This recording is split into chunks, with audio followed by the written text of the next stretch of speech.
8.1, Part 1, graphing functions in the form y equals ab to the x power, and graphing general exponential functions.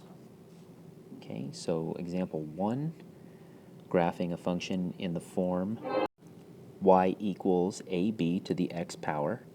So y equals 1/4 times 4 to the x power. So we're going to start with a, and we've got y equals 1/4 times 4 to the x power. So the first 2 points that I'm going to plot, the two easiest points that you can, plug in 0 for x, and then plug in 1 for x. So for this first point, if I plug in 0 for x, I get y equals 1/4 times 4 to the 0 power.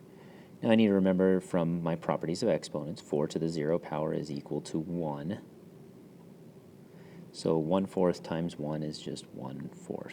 So 0, 1/4. And I'm going to do as best as I can to get close to 0, 1/4 on my graph. Not going to be the greatest, but it'll work. And then I'm going to plug in 1 for x. So y equals 1/4 times 4 to the first power. 4 to the first power is just 4. And 4 times 1/4 is 1. So then I've got 1, 1.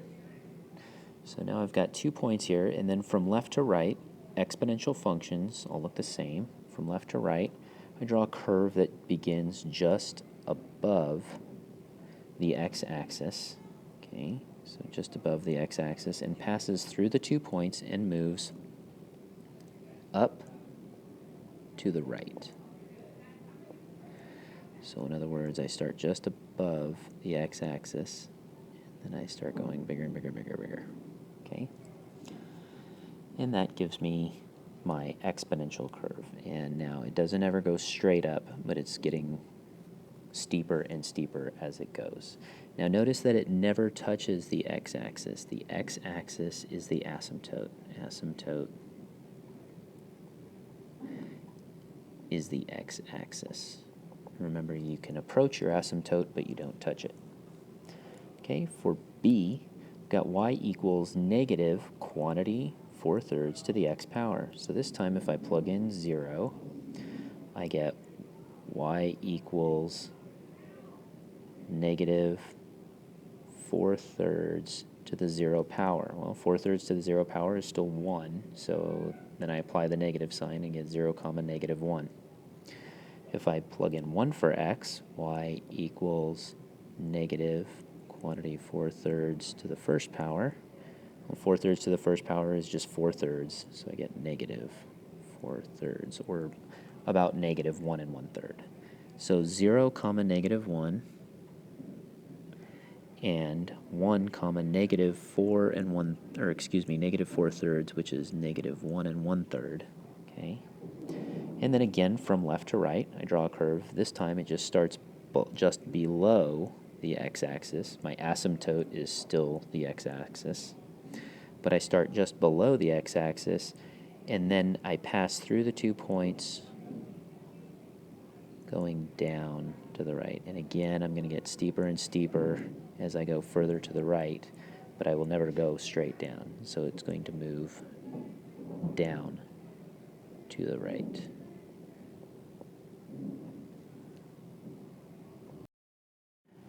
Now example 2, graphing a general exponential function, says graph y equals 2 times 3 to the x minus 1 power minus 3. Well, my general form is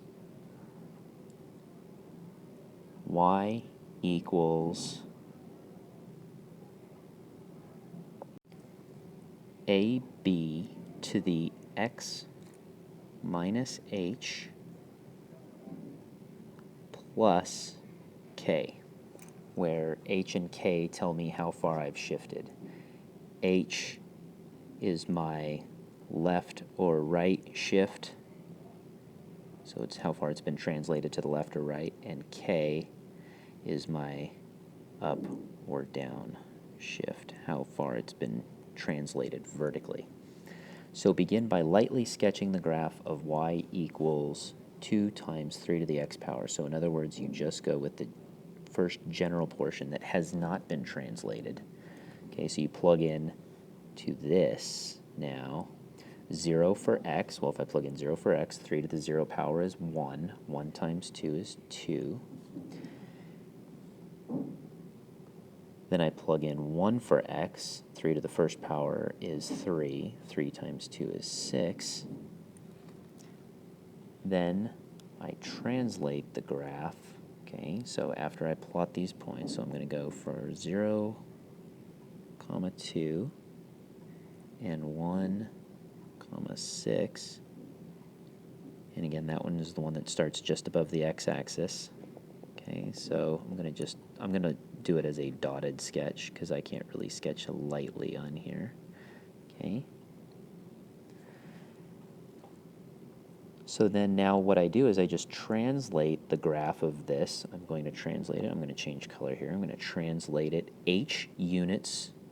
Okay, so y minus h, so, or excuse me, x minus h. So x minus h correlates to x minus 1, which means that h is 1.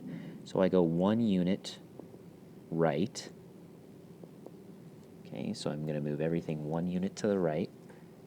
1 unit to the right. And then y plus, or excuse me, and then the plus k over here is minus 3, which means that I'm going to go 3 units to the left. My k is negative 3, so 3 units to the left, or excuse me, down. Remember, k indicates your vertical shift, so negative 3 is going to go down. So I go 3 units down on everything. 2, 3. So everything gets translated 1 unit to the right and 3 units down. So that means that my new graph has the points 1, negative 1, and 2,